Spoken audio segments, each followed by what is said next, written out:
నీకేం పోయే? నువ్వు సీఎంఓకి వెళ్ళి పని చేయించుకోవాలనుకుంటున్నావంటే నీ స్వార్థం ఉంది అక్కడ. అంటే నాట్ ఓన్లీ సీఎంఓని అనేది ఏదైనా సరే నువ్వు నిజాయితీగా ఉంటే ఎందుకు నీకు ప్రాబ్లం ఏంది? నీ జీతం నీకు వస్తుంది. ఇప్పుడు నేను పెద్ద పెద్ద ఛానల్స్లో వర్క్ చేశాను. నేను చెయ్యట్లా వదిలేస్తే ఎన్ని ఆఫర్స్ ఉన్నాయి?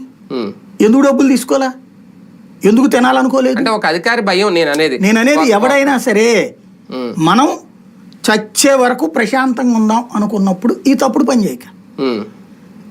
ఇదివరకటి రోజుల్లో లంచాలు తీసుకుని డబ్బులు పెంచుకున్న దానికి ఏసీబీ ఒక్క భయమే ఉంది.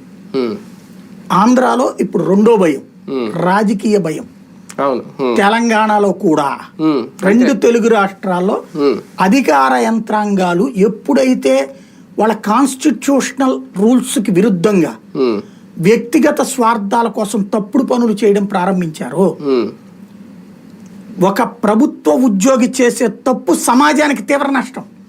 రాజకీయ నాయకుడి వల్ల జరిగే నష్టం 30 అయితే ప్రభుత్వ ఉద్యోగి చేసే నష్టం 70%. నా భూమి ఇక్కడ 10 లక్షల రూపాయలు ఉంటే నువ్వు 2 లక్షలే రాసావంటే పరిహారం కోసం ఆ రాజకీయ నాయకుడి దగ్గర లేకపోతే వాడి వెనకాల ఉన్నటువంటి గొట్టంగాడి దగ్గరనో నువ్వు 1 లక్ష రూపాయలు లంచం తీసుకుని నువ్వు బాగుపడుతున్నావు. కానీ ఇక్కడ ఒక వ్యక్తి కుటుంబం నాశనం అవుతుంది, ఓ రైతు కుటుంబం నాశనం అవుతుంది.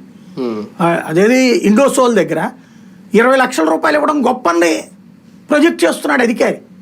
ఎట్లా అంటావు నువ్వు?